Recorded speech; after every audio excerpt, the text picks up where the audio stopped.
Então, assim, ó, Paulo, eu só, enquanto você estava fora, né, eu tive que preencher a cena, né? Me deixou numa sinuca de bico aqui. Então, basicamente, eu já apresentei, falei, né, do teu currículo, né, uma parte dele, que você é advogado, especialista em direito desportivo e tal.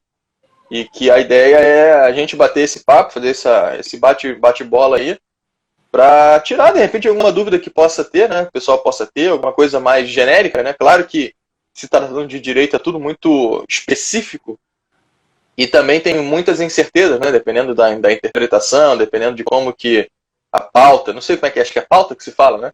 Como que ela é Cara, escrita. direito é uma coisa muito. Eu gosto, é uma coisa que me fascina muito, mas tem uma coisa que me irrita também. Eu acho que é o amor e ódio, essa parte. Não tem nada preto no branco. Ou é Não tem. um jurista pensa de um jeito, o outro pensa de outro, aí uma doutrina é uma forma, a outra tem 50 correntes e a jurisprudência pensa diferente. Então é uma coisa bem difícil de lidar, mas bem gostosa ao mesmo tempo, entendeu? É, E depende muito da interpretação, na verdade, né? Então, às vezes, isso. você acha que tá montando uma parada, porra, 100%, vai um cara lá, deturpa um troço que você escreveu, já era. É, Aí já ferra tudo. às vezes você também entra com um processo e o seu entendimento é um, né? Pode ser até um majoritário, só que o juiz ele segue uma doutrina diferente, ele vai decidir da forma do entendimento dele. Então, assim, às vezes a gente conversa com o cliente, eu particularmente nunca falei isso, né? Ah, 100% causa ganha. Eu não gosto de falar isso. Eu sempre Não tem falo, como, né? Até não, porque não não, depende só de você, né? não depende. Mesma coisa também, tempo de processo também eu não falo. Tem processo meu de 2008, para você ter uma ideia. E não está nem perto de acabar. Então, são coisas que a gente tem que ter esse feeling, né? Como qualquer profissão, a gente tem que ter um feeling para lidar com o cliente. É, isso é normal. E eu tava falando aqui pro pessoal que uma das dúvidas mais comuns que tem, né, na verdade, o direito desportivo, ele é uma área específica, né, do direito voltado mais para profissionais atletas, né, atletas, empresários, que fazem esse Então, gancho. O que é exatamente o direito desportivo? assim, eu até separei aqui a definição, né? A definição do direito esportivo. Posso até falar daqui a pouco, mas assim, eu resolvi trabalhar com isso. Você sabe, eu treino taekwondo há muitos anos, treinei com você também, tive esse prazer, você é um bastante. E eu sempre fui apaixonado por esporte, meu pai me levava no Maracanã, não sei quantos, sei lá, eu fui mais centenas de vezes no Maracanã. Tá, então vamos lá.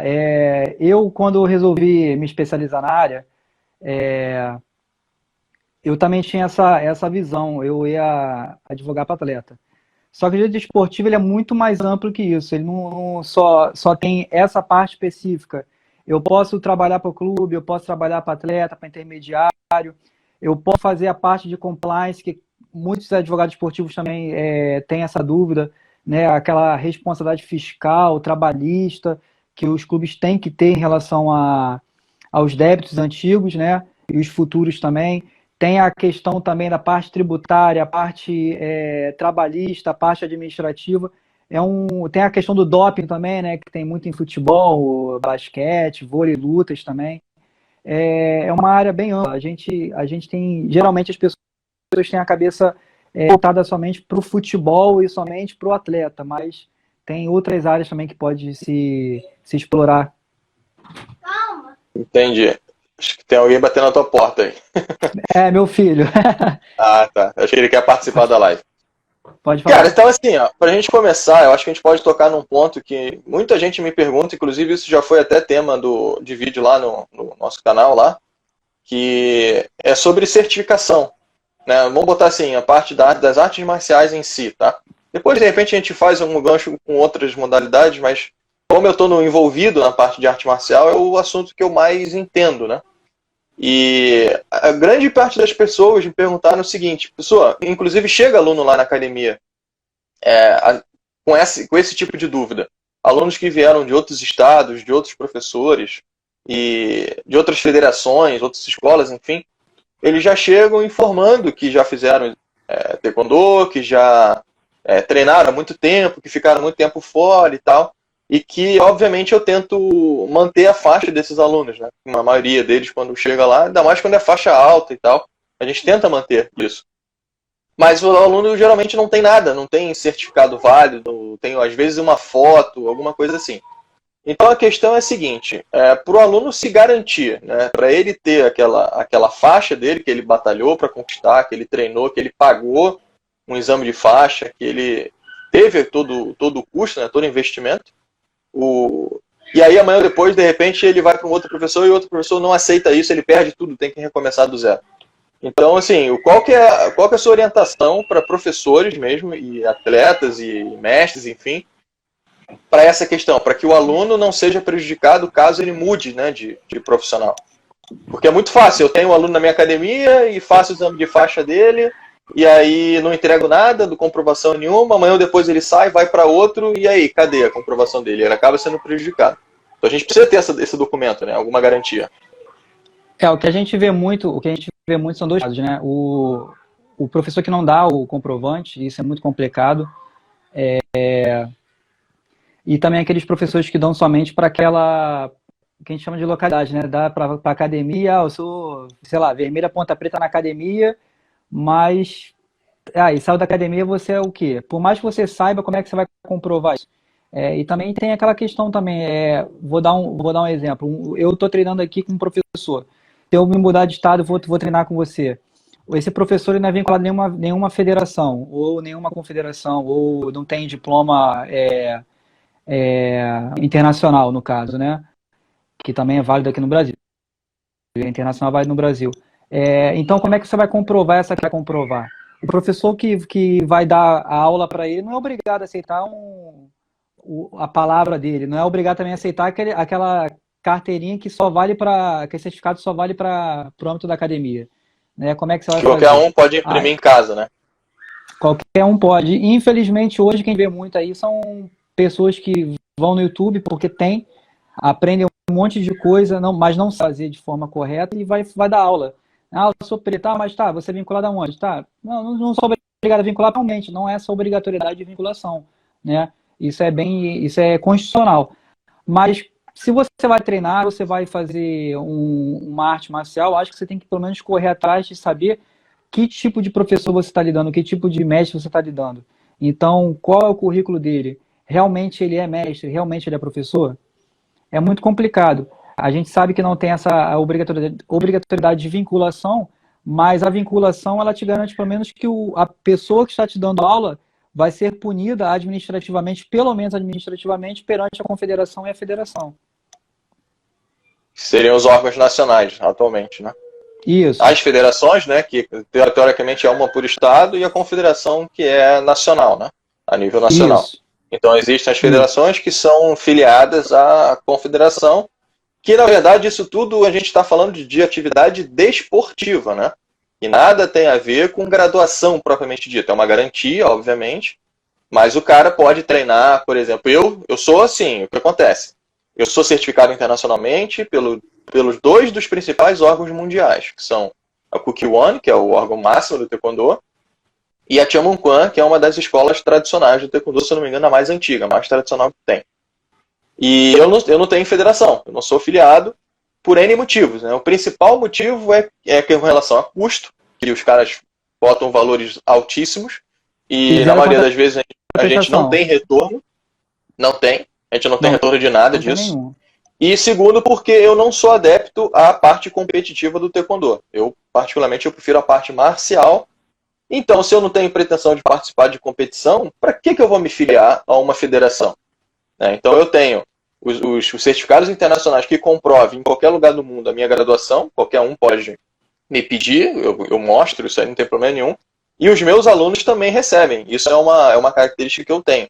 Os nossos alunos faixas coloridas recebem certificados internacionais, inclusive, a cada exame de faixa que eles fazem. Esse é um ponto interessante, porque normalmente aqui no Brasil, não tem como precisar, mas pelo menos 90% dos professores não registram as faixas coloridas, né? Até porque as federações cobram muito caro.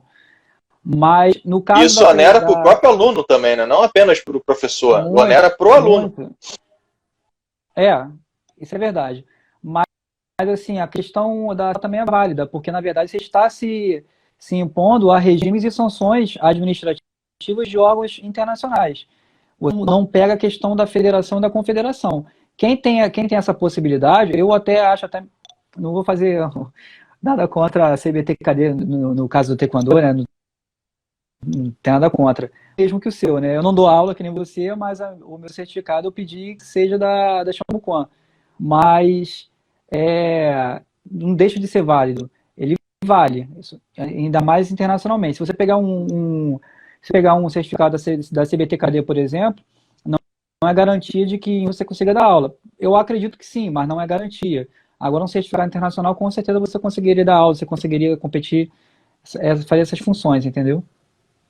A parte de competição, até onde eu sei, a gente pode sim participar de competição, só que talvez a gente teria que entrar com uma liminar, com uma ação, alguma coisa assim, pedindo, solicitando, informando. E talvez em alguns eventos específicos, não todos, né? Os eventos, por exemplo, de uma federação específica, talvez eles não aceitem de bom grado, podemos dizer assim, a participação de quem não está filiado àquela federação. Então eu teria que entrar com uma ação, para entrar com uma disputa, alguma coisa assim, para tentar participar, se que vale a pena, né? Eu, particularmente, para mim... Então, tem gente, inclusive é o tema do próximo vídeo do seu canal, né? Essa questão da obrigatoriedade ou não de poder disputar campeonato se você não é filiado. É meio complexo esse assunto, é muito complexo. Se a gente for ver a questão da autonomia das entidades esportivas, ela filia e cumpre a regra quem quer, né? Como é o caso aqui da FIFA, por exemplo. Eu sempre falo isso, a FIFA, o pessoal acha que é o único órgão oficial, né? Entre aspas, oficial do futebol. Não é que seja o único órgão oficial, na verdade, a FIFA, ela é muito poderosa, ela tem muito dinheiro e ela faz mais top que tem. Tem outras federações? Tem. Só que a FIFA é a que tem mais dinheiro. Então, qual é a preferência das confederações? Se vincular à FIFA. Então, assim, vou dar um exemplo aqui. Teve muito problema em relação à Primeira Liga, né? A Primeira Liga que foi feita no ano retrasado, em 2017, se não me engano. Que alguns clubes, dois clubes do Rio de Janeiro e de Minas também fizeram um campeonato à parte para meio que reivindicar a questão das cotas de televisão, né? O pessoal reclamou muito, a CBF falou que iria punir e tudo mais. Realmente não tem como punir, né? O artigo 20 da Lei Pelé, salvo engano meu parágrafo 5º, em relação a isso, não pode haver sanção, né, das entidades que já são filiadas ao desporto nacional. Só que não pode haver sanção, só que também é aquela questão, né? Ela pode proibir os clubes. Houve uma decisão falando que não poderia, né? Não poderia ter nenhum tipo de sanção. Mas aqui negócio, e cadê a autonomia dela de administrar? Não tem como é a regra dela. Se você se filiar a outra, vai participar da gente. Eu acho isso errado. Eu acho que deveria realmente se cumprir. Se a federação está ali, ela tem as regras dela, tem o estatuto social, e todas as regras têm que ser seguidas a partir do que ela quer. Filia-se quem quiser. Agora, realmente, se meter em outros campeonatos, realmente não pode, porque se diz oficial. Não é que seja oficial, entendeu? Não pode se meter em outras federações, em outras ligas. Mas também ela pode, na minha opinião, se você pegar a letra mesmo, a regra mesmo, você não pode, ela pode se administrar. Na verdade, o que acontece hoje em dia, pelo menos no mundo do taekwondo, que é o que eu vejo, existe muita disputa de ego, né? Cada um está querendo mandar mais no seu próprio, quer que todo mundo se filie, e aí gira a máquina financeira do esporte, não apenas do taekwondo, né? Eu digo taekwondo porque é uma coisa que eu vivo e há 30 anos eu venho passando e vendo coisas desse tipo. E isso até desestimula a própria prática da modalidade, né? Eu tenho alunos, inclusive, que tinha, né? Hoje ele não está mais com a gente, mas eu já tive alunos que eles se recusaram a fazer exame de faixa porque eles não queriam pagar para uma federação, na época eu era federado, para uma federação que não vai trazer benefício nenhum de retorno para ele, né? E aí o aluno não fazia exame de faixa por causa disso. Era um grande atleta, era um grande aluno, disciplinado, aprendia rápido e tal. Mas simplesmente ele falou, professor, desculpa, eu não tenho interesse em fazer exame porque eu não acho correto pagar por uma coisa que depois eu não vou ter nenhum tipo de retorno por isso, né? Aí fica naquela disputa, quem manda mais, um fala mal do outro, e isso só separa, né, as entidades, né? Ao invés de unir, todo mundo falar a mesma língua, é ao contrário, é a disputa de quem quer mandar mais. Enfim, isso acaba prejudicando a imagem da própria modalidade. E aí quando começa a envolver o dinheiro, quando o dinheiro começa a falar mais alto do que a honra, acontece o que está acontecendo, no meu ponto de vista, um tremendo problema para o taekwondo mundial, são justamente essa divisão de atleta, de competidor, de artista marcial e tal. E, sei lá, eu não sei se isso vai ter um fim, entendeu? Porque tem muito interesse em A cima gente disso vê. tudo. E Teve tem uma uma pergunta pergunta aqui do César, meu aluno. Ele botou assim: legalmente, qual a responsabilidade de um professor de artes marciais no caso de uma contusão de um aluno, sabendo que luta é um esporte de risco? O que os professores podem fazer para se blindar? Então, essa questão aí também é um pouco complicada. O que acontece? Se você é claro, não tem como, você pode estar ali para se machucar, mas se você, vou dar um exemplo aqui que eu vi até um vídeo recentemente, um professor ensinando como é que faz para acordar o aluno depois de um mata-leão. Eu vi isso. Você viu? Ele enforcou o aluno Ele apagou o cara e lá e ele o esperou o cara cara ficou. apagar para poder ensinar. Se numa dessa o cara morre, ele vai responder criminalmente, né? Logicamente. É, Agora, isso sabendo que... aí seria até doloso, né, cara? Isso não seria um acidente, né? Isso é alguma coisa Não, assim, não que o cara seria. tá assumindo o risco, né? Aí vem aquele caso. Se você chega e tem como evitar, se algo muito sério acontece e você realmente teve responsabilidade naquilo, você tem que responder, tanto criminalmente como civil. Mas se for alguma coisa corriqueira, por exemplo, no meu exame de faixa preta, eu fui chutar, bateu no cotovelo do inchou meu pé na hora, ficou um troço. Foi até pro hospital depois do exame, eu achei que tivesse quebrado. Sei como é Mas que é, sei como é que é. foi culpa? Não foi, foi algo que aconteceu, que estava para aquilo ali. O que eu sempre, é assim, qualquer profissional, não só professor de arte marcial, o ideal, o que eu acho que qualquer profissão, né? Você tem um de responsabilidade civil, pode botar baixo, qualquer coisa, tu sempre tem um engraçadinho, né? Um engraçadinho que chega e vai querer processar essas coisas, que a gente acha, eu acho uma falta de caráter, na verdade, né? A gente está ali para aprender. O menor tá vindo, se fizer barulho aí, sabe que é o. O que acontece? Então, você tem que se resguardar em relação a isso.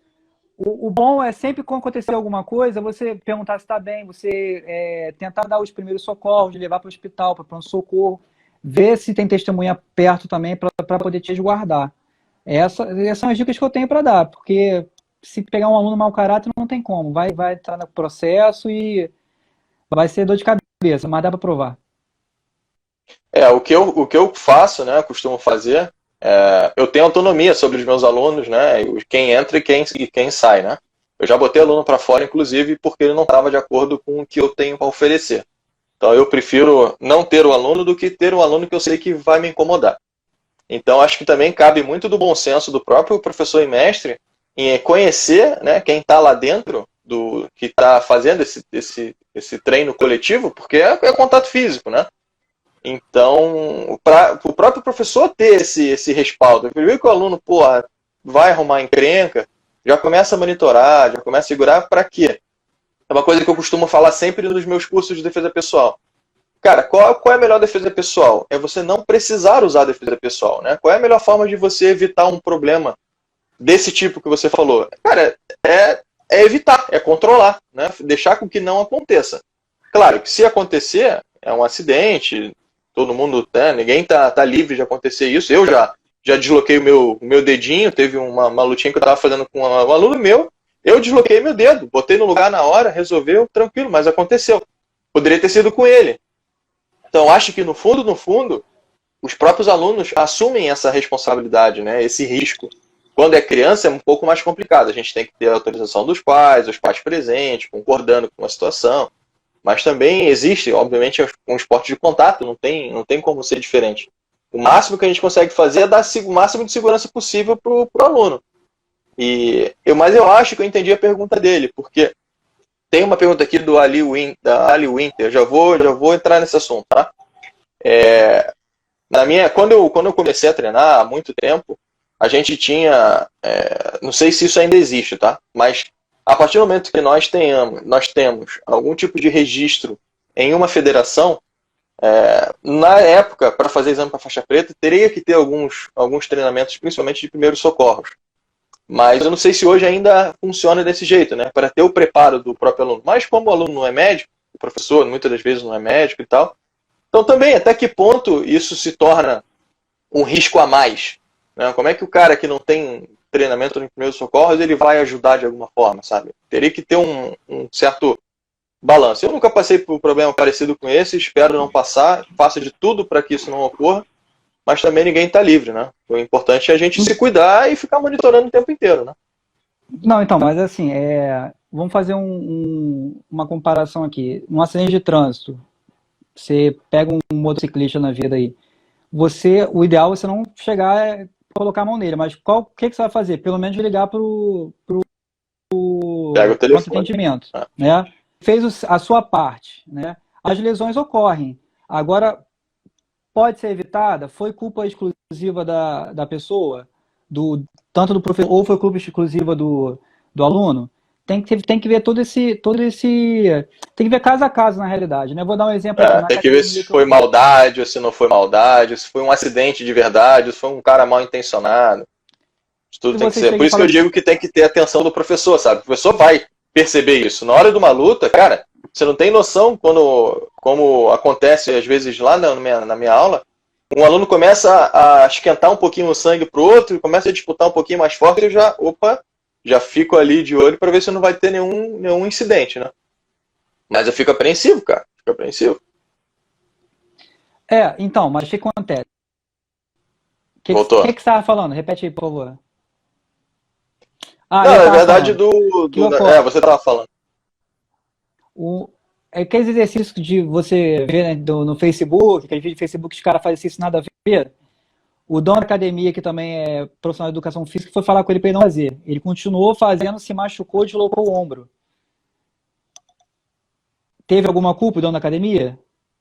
Não. Foi falar com ele.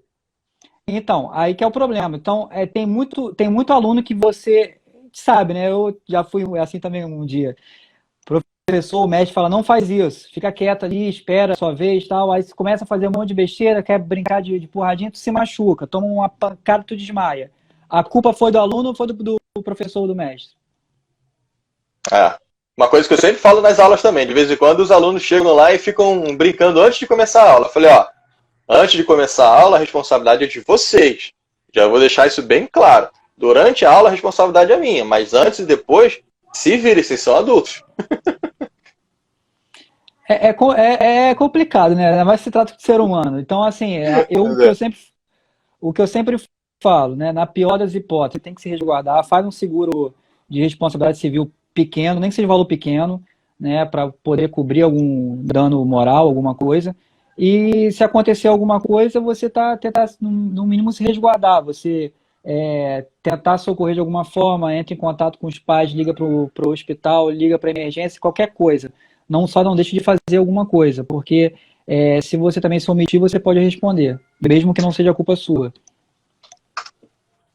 Teve uma pergunta ali um pouco mais acima, que eu fiquei de responder e acabou passando batido. Da Ali Winter, que mas a arte marcial não é um exercício regular do direito, sendo uma excludente de ilicitude? Acho que tem a ver ainda com essa questão da responsabilidade sobre um possível acidente. Vamos lá, vamos dar um exemplo aqui. Tem muitos casos em relação a isso. O boxeador, ele vai lá, vai lutar com o cara, com o adversário dele. Ele dá-lhe uma pancada no maluco, o maluco cai e morre. Exercício regular do direito. Show. Não teve culpa nenhuma. Agora vamos a um outro ponto. Ele deu um soco, o cara caiu.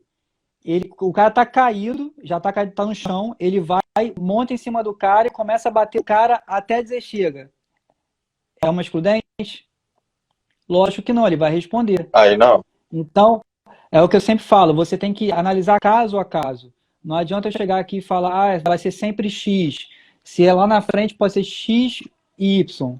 Entendeu? Tem que se analisar caso a caso. o professor tem que se resguardar. É o que eu falo. Tem muitos profissionais péssimos, que é o caso desse cara que só para ensinar a turma como se faz para reanimar o cara ou acordar o cara após um mata-leão, é só levantar a perna. Todo mundo sabe disso. Agora, por que ele vai desmaiar um cara correndo risco? Não existe isso. Então, existe regulado de direito, mas se aplicaria excludente? Lógico que não. Porque ele assumiu o risco de matar o cara. Assumiu o risco de matar o aluno. Então aí não tem como para onde correr. Só para deixar claro, de repente tem algumas pessoas que possam não entender. Mas o que é excludente de ilicitude? Quando é alguma coisa acidental. Né? Se tira essa excludente de ilicitude quando é alguma coisa dolosa, quando o cara tem a intenção de fazer aquilo, é isso? Não, o que acontece? A excludente de ilicitude é quando você tem algum tipo de dolo ou culpa, quando é que você não vai ser responsabilizado por aquilo. Aí tem as excludentes de ilicitude. No caso que ela falou ali, o exercício regular do direito é uma delas, o estado de necessidade é um, entendeu? Então tem algumas excludentes. O estado de necessidade legítima à defesa é uma excludente de ilicitude. E no caso do exercício regular do direito também seria uma, só que você tem que analisar caso a caso. Não adianta você chegar... vou dar um exemplo aqui da legítima defesa, né? Alguém invade a minha casa, está tentando matar a minha família. Eu vou lá e mato o cara. Mas se eu tivesse a oportunidade somente de imobilizar o cara, seria legítima defesa. Agora, eu tive o excesso? Se tem o excesso, não tem como você falar que é legítima defesa. Um outro exemplo. Em vez de eu vejo o cara tentando matar minha família, eu dei um tiro nele, ele caiu. Aí a perito criminal verificou que o primeiro tiro que eu dei nele dava para ele ficar parado no lugar dele. Eu descarrego a arma nele. Vai ser legítima defesa? Não vai ser mais, vai ser um excesso. Quando você pratica o excesso, a legítima defesa é afastada. Então seria a mesma coisa em relação ao exercício regular do direito. Você tem que analisar caso a caso, porque não adianta eu chegar aqui e falar, não, ali foi e ali não foi. Tem que analisar o caso. Para isso existem as perícias, para isso existem as simulações, os interrogatórios, né, as testemunhas, justamente para dar valor a esse tipo de argumento, né, da pessoa que está sendo acusada, no caso. É como aquilo que a gente falou desde o início, né? O direito é uma parada que, cara, depende de cada um, de quem está analisando, né? Vou dar um exemplo aqui. Eu estava na faculdade ainda, eu estava no último período, se não me engano. Aí eu fui ver um júri. Ele tinha um caso com a mulher do cara que ele matou. Ele era trocador, aí o esposo da mulher. Então, vamos lá. Em regra, quando você tem um excesso, quando você tem um excesso, você sai da ilicitude. Mas quando eu estava na faculdade, no último período, eu fui ver um júri. E o cara teve um caso com a mulher da pessoa que foi morto, e esse cara foi tirar satisfação com ele. Entrou no ônibus do qual eu trabalhava e puxou uma arma para atirar nele. Esse outro rapaz também andava armado e descarregou a arma. Só que, nesse caso, teve o excesso. Só que ele conseguiu comprovar que ele estava muito medo e saiu atirando para tudo quanto é lado e pegou um monte de tiro no cara. Uhum. Caso a caso, a gente tem que analisar, que eu sempre falo, não adianta eu chegar para você e falar que é isso e isso, se não é. Pode ser interpretações diferentes. Entendi. Teve uma pergunta ali do César, que é artes marciais, por se tratar de uma atividade cultural e prática, o que impede de qualquer pessoa, ou até mesmo algum aproveitador, dar aula? Existe alguma organização que fiscaliza isso?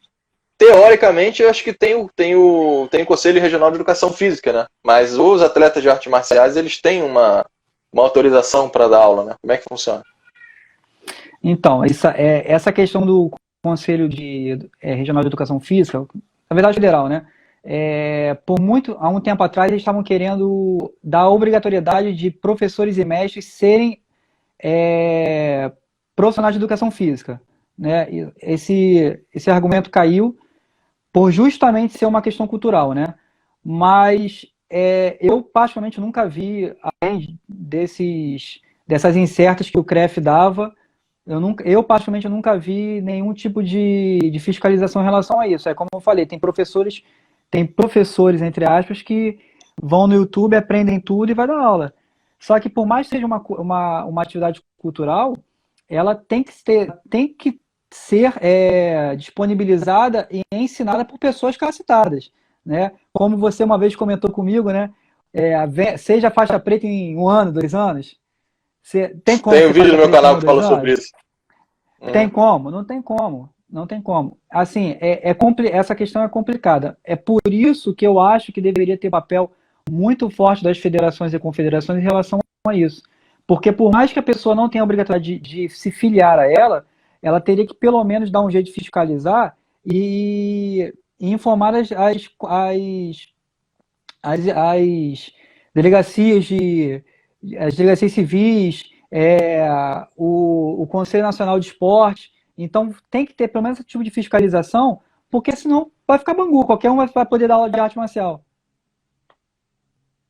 Na verdade, o ideal mesmo, no mundo perfeito, eu acho que seria mais o aluno pesquisar sobre o professor, né? Sobre quem ele vai não se submeter, mas enfim, quem ele vai ser aluno, de quem ele vai ser aluno.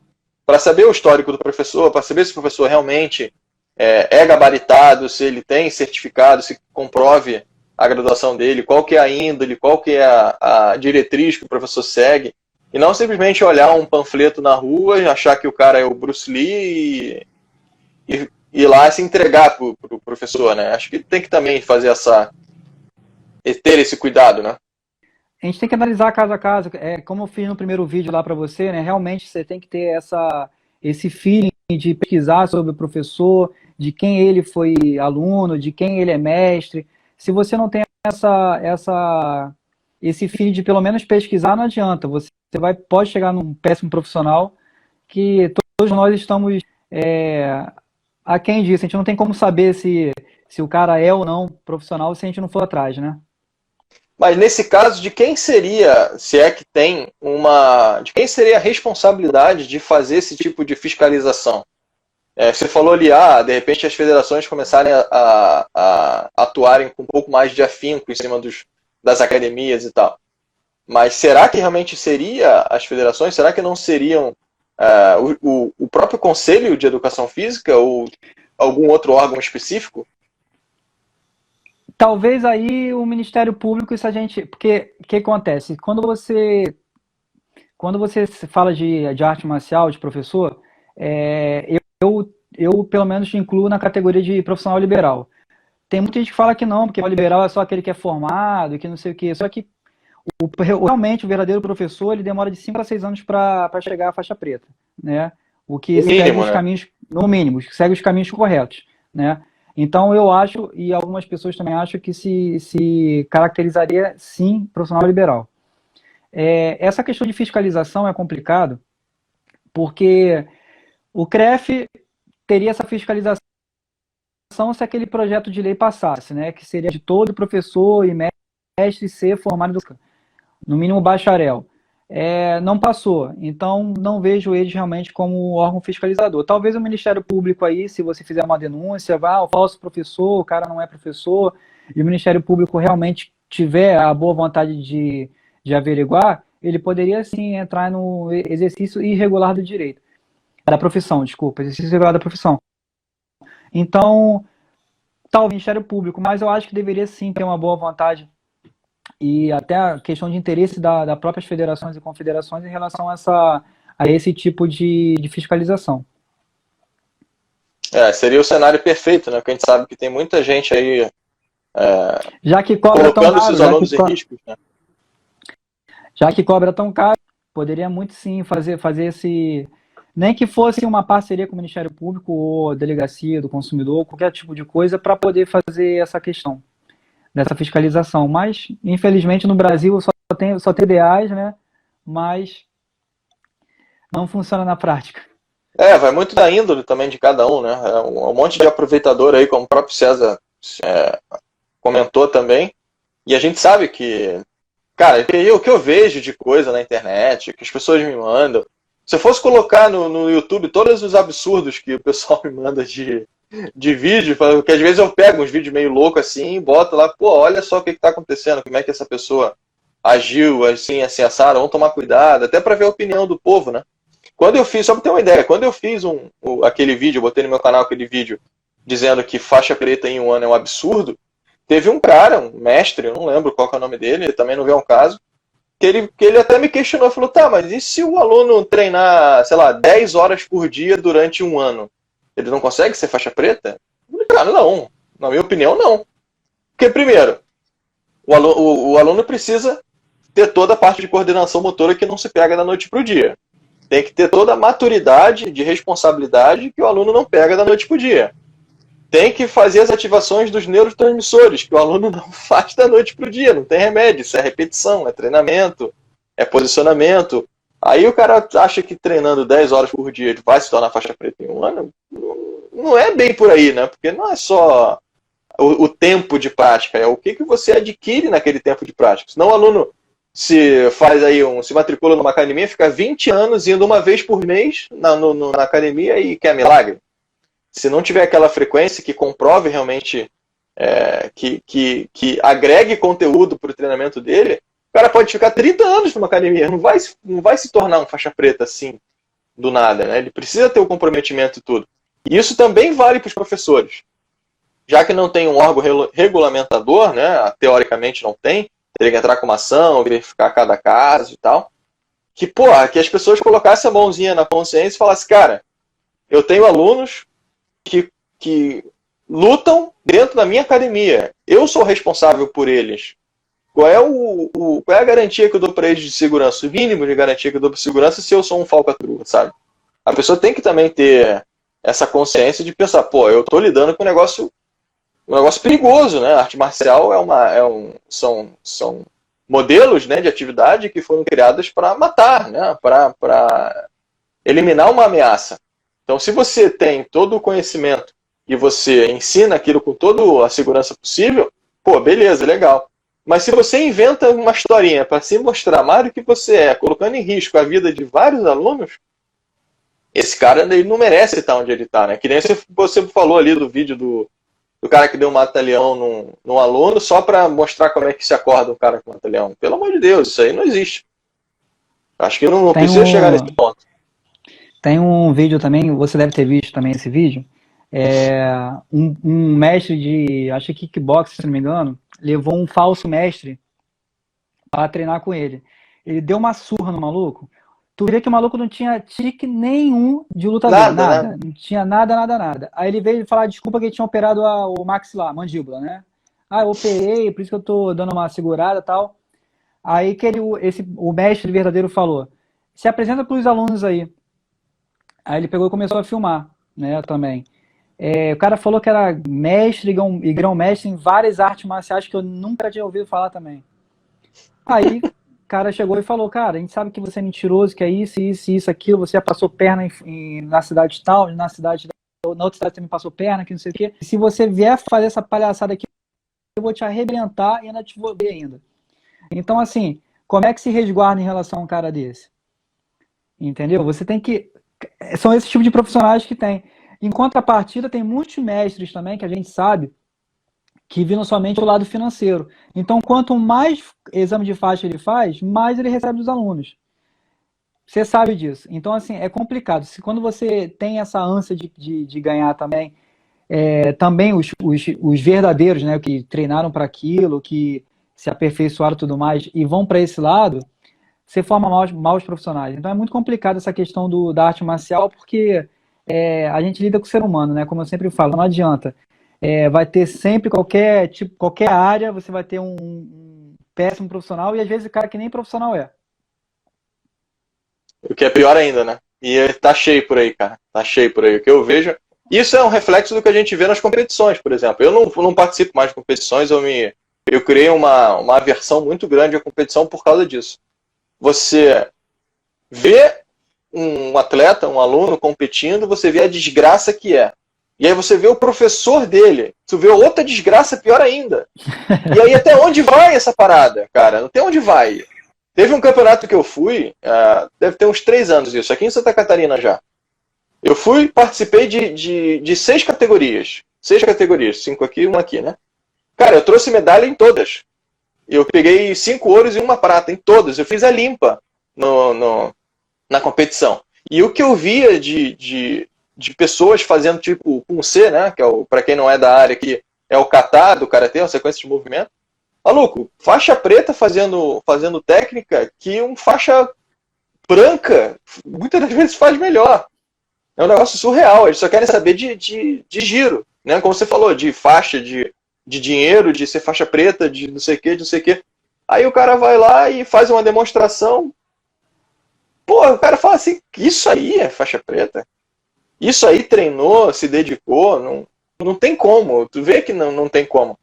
E quando chegam alunos lá na academia que dizem, né, que já fizeram exame de faixa e tal, eu sempre converso com ele e durante os treinos a gente vê se realmente o cara tem uma base para aquilo, né? Nós que estamos nessa área com bastante tempo de experiência, se eu vir um aluno chegar na minha academia e colocar o aluno para fazer 10 minutos de treino comigo, eu já vou saber se ele já praticou ou não. Isso é normal, está no sangue. E aí tu vê esses caras que só querem saber de dinheiro para lá e para cá, e isso é uma coisa que desmotiva e até prejudica a imagem do esporte, né? Prejudica a imagem não do esporte, da arte marcial. Colocando em risco a vida de várias pessoas, colocando em risco até a própria reputação dele. Os meus alunos, por exemplo, pô, eu tenho o maior carinho por eles, sabe? Eu sei que se eles forem a se apresentar para algum outro professor, algum outro mestre, eles vão levar qualidade, porque eles treinam para isso. Eles se dedicam a isso, né? Eles querem fazer uma coisa boa. E o que a gente mais vê por aí, claro, existem as exceções, mas o que a gente vê por aí são pessoas que simplesmente não estão nem aí.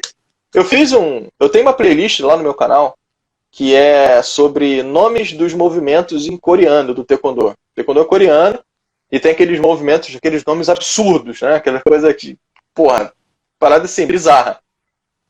E tem pessoas que não fazem a menor ideia como é que é o nome de uma defesa em cima, por exemplo. Uma coisa básica que se aprende com faixa branca. Aí eu peço até para as pessoas comentarem o que elas acham que é aquele nome ali. Nossa, que vem de absurdo, cara. Acha que o exame de faixa é só fazer chute em raquete. Não esquece conhecimento, esquece tudo, sabe? Isso é uma coisa que realmente desmotiva. Na nossa época tinha a questão das perguntas também, né? Se você não soubesse as perguntas, você não era graduado, você não passava de faixa. Hoje em dia, eu não vejo, particularmente eu não vejo. Eu vejo alguns médicos comentando, falando coisa, até durante o treino, dando uma forçada, mas no exame mesmo não pergunta. A maioria. Na nossa escola tem um currículo específico, tem que apresentar as técnicas, tem que decorar os nomes. Mas também, às vezes, não adianta ter o mestre ter esse recurso, fornecer esse recurso, se o aluno não quiser adquirir aquele conhecimento ali. Então, às vezes o aluno fala, mas eu não sei, eu não consigo aprender, é muito difícil, é muita coisa. Cara, porra, tu tá numa faculdade. Eu sempre faço essa analogia. Tu tá numa faculdade. Você tem que se formar na faculdade. Você não vai ter que aprender os troços. Não tem como você fugir disso. Não é tempo de prática que vai te levar a você se formar. Não é tempo de estudo. Não é essa matéria, não gosta. É o conteúdo. É o conteúdo que tu vai ter que aprender. Essa matéria eu não gosto. A gente vê muito isso. Porra, como? Sabe? Eu tento explicar isso muito. Hoje, os 100% dos meus alunos entendem isso. Mas já tiveram casos de que, a pessoa, não consigo, não tem como fazer assim, não tem como fazer assado, querendo mudar como é que é a regra. Não tem, você tem que se dedicar para aquilo ali, né? Você tem que vir de dentro, não de fora. Não é o teu professor que tem que ficar pedindo, pelo amor de Deus, para você aprender aquela técnica, aquele nome, executar aquele movimento.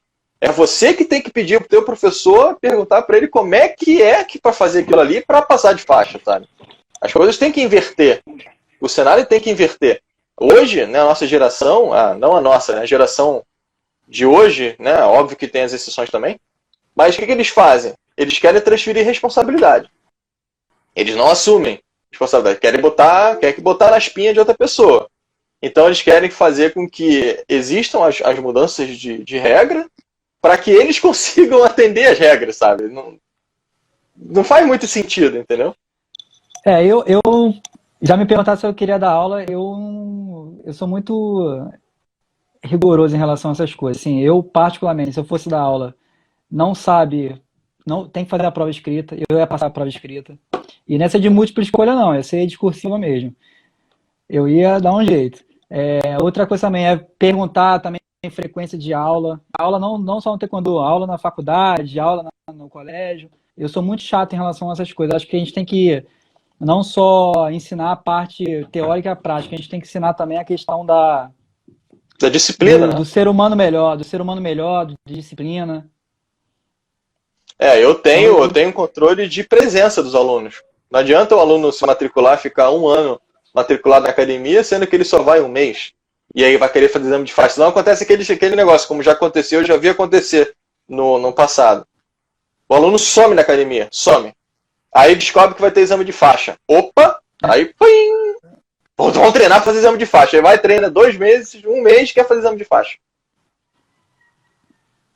Não tem como, né? Tem que ter aquela vontade de aprender, tem que ter aquela determinação para aprender, não apenas ficar na aba e querer passar de faixa. Tem que absorver o conteúdo para ter condição de passar de faixa. E o conteúdo não é apenas saber chutar, né? O conteúdo vai muito além disso. Tem um comentário de um aluno meu aqui, Setsuzuki Mitsuzuki. Ele é um apelido que ele usa, não sei porquê, mas o nome dele é Alan. Tá? Quando comecei, tinha que me mostrar com pessoa que você entende. Tinha que me mostrar com pessoa que você entendia o significado de cada faixa. Não deixava de ser um método de análise do professor, né? E se você não souber o significado das faixas, ou o teu antigo professor não te ensinou, o que também... Como é que a gente vai mensurar isso, né? Também depende do mestre que ensinou ele antes, né? Só pode dar o que a gente ensina, né? A gente não pode cobrar algo além. Tudo bem, tem aluno que vai pesquisar e tudo mais, mas o mestre, o professor só pode cobrar o que ele ensina, né? É um risco Pois dele. é. Mas é o que a gente tem falado aqui, tem péssimos profissionais e ótimos profissionais, tem ótimos profissionais, né? Então, infelizmente, a gente que gosta de arte marcial, que pratica, está à mercê desse tipo de pessoa. Então, essa questão a gente tem que se resguardar. Qualquer profissional que a gente queira praticar, a gente tem que correr atrás de saber se o cara é qualificado para aquilo ou não. Esse é fundamental, né? A gente saber da nossa responsabilidade, assumir os riscos, sim. A gente precisa assumir os riscos, assumir as responsabilidades. E já fica a dica aí para o pessoal que está procurando uma academia de arte marcial, um professor de arte marcial, busque informações sobre ele, para que não você caia, a não ser que seja um cara renomado, já conhecido e tal, tudo bem. Mas se for uma pessoa que você não sabe quem é, aí realmente busque as informações, procure se informar melhor, para que não tenha nenhum risco aí para a sua saúde, né, que é o mais importante. Cara, então é isso. Acho que a gente pode encerrar por aqui. Vamos ver se de repente a gente marca outras aí mais para frente, com conexão melhor, né? Meu amigo, estou à disposição. Vamos continuar na nossa parceria aí dos vídeos. E conforme for crescendo, a gente vai divulgando, fazendo mais live. Eu sou novo no live, né? E sou novo em YouTube, mas você está me ajudando bastante, me ensinando bastante. Não, o que eu puder fazer para ajudar, eu vou ajudar. Agora, lembrando, esse vídeo vai estar disponível lá no canal, né? Eu vou fazer as edições, vou cortar a parte que não precisa, né? Fazer a limpeza do vídeo.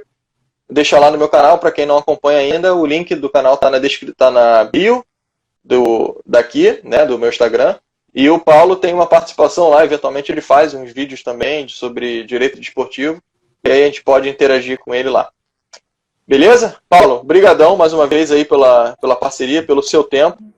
Quando você quiser aí, é só a gente marcar de novo. E de repente eu acho que esse horário é um horário muito concorrido. Teve pouca gente assistindo. De repente, se a gente quiser fazer ali no meio da tarde, ou um pouco mais tarde, mais para a noite, ali por volta de umas 9 horas, alguma coisa assim, ou no meio da tarde ali, é um horário que a galera também tá assistindo. Esse horário é complicado. Se tu passar lá em cima no feedzinho e ver todo mundo que está vendo live, meu amigo, é muita coisa. E aí talvez por isso a conexão também não fique muito favorável, né? Muita gente usando. A gente vê um outro horário que seja melhor para todos aí. Mas, mais uma vez, obrigado. Então, você falou que vai ficar disponível no YouTube. Assim que estiver disponível, eu também vou fazer a inscrição, vou mandar com as respostas mais detalhadas das perguntas que foram feitas aqui. Tá bom? Beleza. Pode escrever, já mandar para mim. Eu devo editar amanhã, devo colocar no canal no decorrer da semana. Já tenho alguns vídeos agendados. mas no decorrer da semana esse vídeo já vai estar lá, mas aí tu já pode escrever e mandar por e-mail, que aí eu boto lá na hora que eu for subir o vídeo também pro canal. Não, mas tá tranquilo. Por aqui eu tô te ouvindo bem, mas provavelmente tá ouvindo com atraso. Então é isso aí. Vamos encerrar, que a conexão acho que não tá muito favorável pra gente, e a gente tenta marcar no outro dia aí.